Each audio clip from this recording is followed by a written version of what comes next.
The root principles of AI are actually found in nature, but the word nature is a fast and loose term.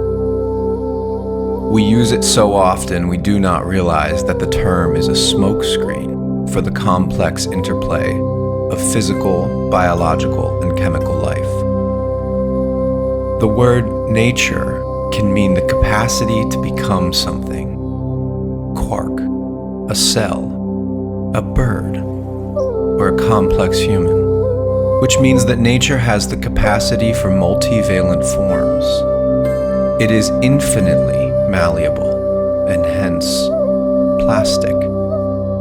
Biological life is anything but mechanistic. Nature is more flow than fixed. Nature, as Talbott writes, is an unbearable wholeness of beings.